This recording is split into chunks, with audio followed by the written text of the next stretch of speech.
Coulomb का नियम। दो स्थिर बिंदु आवेशों के बीच लगने वाला आकर्षण अथवा प्रतिकर्षण बल दोनों आवेशों की मात्राओं के गुणनफल के अनुक्रमानुपाती तथा दोनों आवेशों के बीच की दूरी के वर्ग के व्युत्क्रमानुपाती होता है। ठीक है, तो इसमें है दो स्थिर बिंदु आवेश। तो आवेश क्या है वो, माना आवेश Q1 Q2 है तथा बल F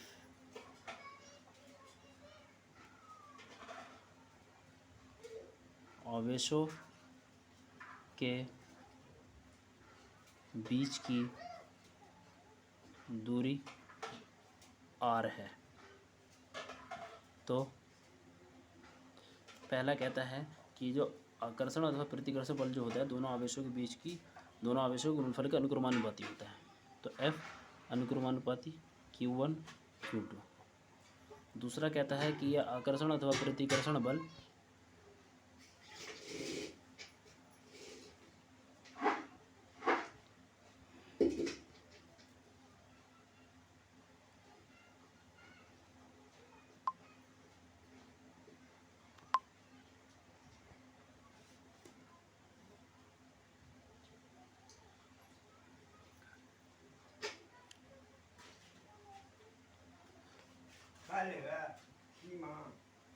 दूसरा है कि F जो है दोनों आवेशों के बीच की दूरी के वर्ग के व्युत्क्रमानुपाती होता है। ठीक है, ये हो गया। दोनों तो समीकरण को हम मिला देंगे तो हमारा बन जाएगा F क्रमानुपाती Q1 Q2 इंटू वर्ग के व्युत्क्रमानुपाती। ठीक है, तो इसे हम लिखेंगे, जब अनुक्रमानुपाती को हटाएंगे तो हमारा बराबर क्या आ जाएगा, K इंटू Q1 Q2 बटे R स्क्वायर। ठीक है, या फिर F1/4 pi epsilon not Q1 Q2 बटे R स्क्वायर। चूँकि K बराबर होता है हमारा 1/4 पाई एप्सिलॉन नॉट। ठीक है, यहाँ तक आ गया समझ में आपको।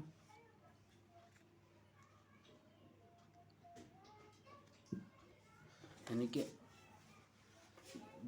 दोनों बिंदु आवेशों के बीच लगने वाला जो आकर्षण अथवा प्रतिकर्षण बल जो होता है दोनों आवेशों के गुणनफल के अनुक्रमानुपाती तथा उन दोनों आवेशों के बीच की दूरी के वर्ग के व्युत्क्रमानुपाती होता है। ठीक है, दोनों को मिलाया तो अनुक्रमानुपाती Q1 Q2 into 1/R square. जब अनुक्रमानुपाती के निशान को हटाते तो K आ जाता है, इस टाइप से लिख देंगे, और K बराबर होता है 1/4 पाई एप्सिलॉन 0। ठीक है, समझ में आ गई। अब यहाँ देखेंगे आगे, अगला है आपका है इसी से रिलेटेड लेकिन इससे अलग आता है वो। आपका अगला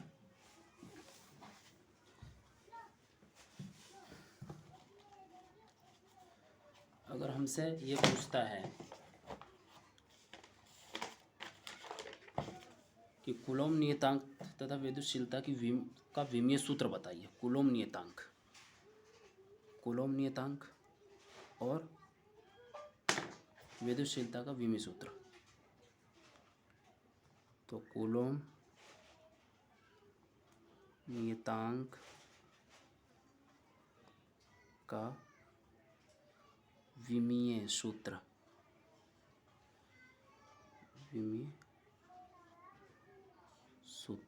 तो देखेंगे हम कैसे निकालते हैं। ये अलग से पूछेगा, ठीक है, उसमें नहीं पूछेगा। ये अलग से 1 नंबर में भी पूछ सकता है, आपको MCQ में पूछ सकता है, अति लघु में भी पूछ सकता है। ठीक है, तो फॉर्मूला हमारा ये था कूलॉम नियतांक का जो हम निकालेंगे।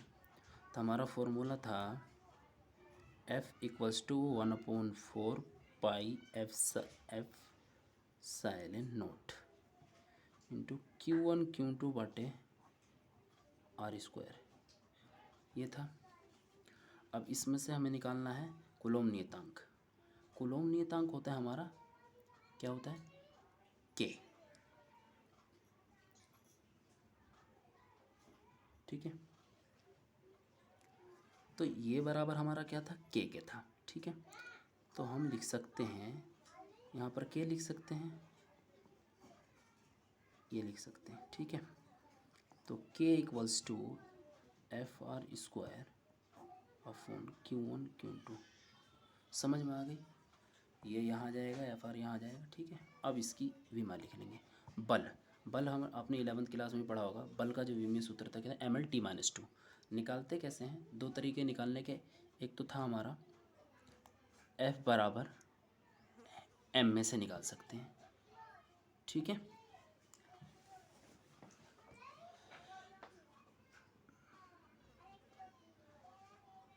ठीक है, इससे निकाल सकते हैं। या एक ये तरीका था जो कार्य का सूत्र था, किसी वस्तु पर बल लगाकर बल की दिशा में विस्थापित करने को कार्य कहते हैं। यानी W बराबर किसी वस्तु पर बल लगाकर बल की दिशा में विस्थापित करने को कार्य कहते हैं। तो आप इससे निकाल सकते हैं, चाहे इससे भी निकाल सकते हैं।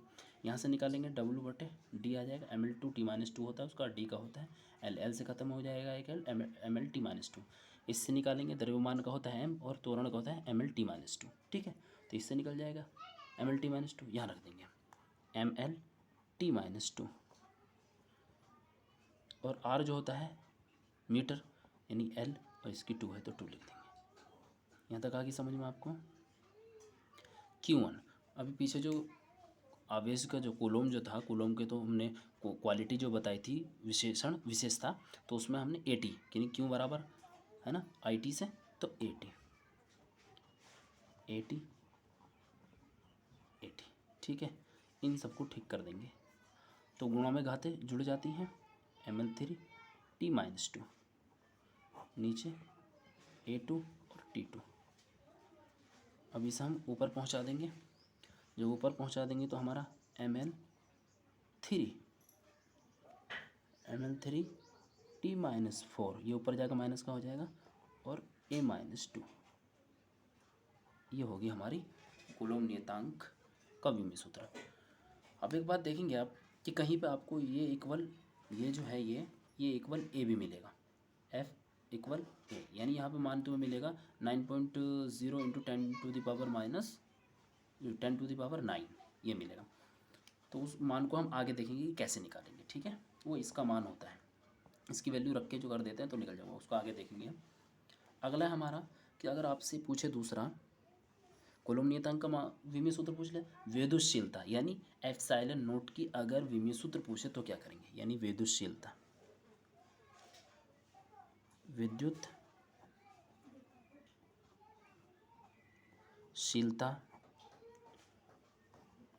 का विमीय सूत्र। तो देखो विद्युतशीलता क्या होती है हमारी, एप्सिलॉन नोट, ठीक है। इसे निकालेंगे तो अभी हमने देखा था कि F हमारा फॉर्मूला था, F बराबर 1/4 एप्सिलॉन नोट Q1 Q2/R², ये था। तो ये एप्सिलॉन यहाँ से आ जाएगा, F यहाँ आ जाएगा, सिंपल वे में ऐसे निकाल देंगे हम। बस ये क्या है, इसका उल्टा हो जाएगा। एक तरीका यह है, दूसरा तरीका आपका यह है कि ये वाला ये होता है, ये बराबर किसके हैं, ये बराबर के है, के इक्वल टू 1/4 एप्सिलॉन 0, ठीक। एप्सिलॉन यहाँ चला जाएगा, के यहाँ चला जाएगा, तो के की विमा जो निकली है वो रख देंगे, और वो ऊपर एक रहेगा, इसको ऐसे कर देंगे। तो ऐसे कर दो तरीके हैं आपको मैं दोनों बता दूँ, पहले इससे बता देता हूँ। एप्सिलॉन यहाँ आ जाएगा, तो इसका इधर ले लेते हैं, इसका इधर, तो एप्सिलॉन हमारा यहाँ आ गया, तो हमारा यहाँ बचा 4πF2 Q1 Q2/R², ठीक है। 1/4 जो होता है ये कांस्टेंट वैल्यू होती है, इसकी कोई विमा नहीं होती, तो केवल हम F की रखेंगे और ऊपर AT की रखेंगे, तो AT और फिर AT, नीचे ML_T-2 और यहाँ R की L2, ठीक है। ये आगे समझिए, इसको कर देंगे क्लियर हम। ऊपर आ जाएगा हमारा A2 T2 और नीचे आ जाएगा हमारा ML3T-2, ठीक है। इसे कर देंगे ठीक, तो M-1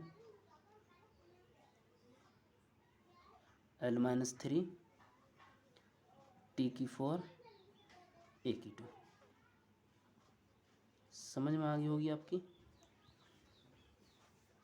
ये हो गया, ये ऊपर जाएगा तो माइनस का हो जाएगा, L ऊपर जाएगा तो माइनस का हो जाएगा, T ऊपर जाएगा तो प्लस का हो जाएगा, ऊपर ऑलरेडी 2 प्लस का है तो 4 हो गया, ये ऊपर ऑलरेडी प्लस का है।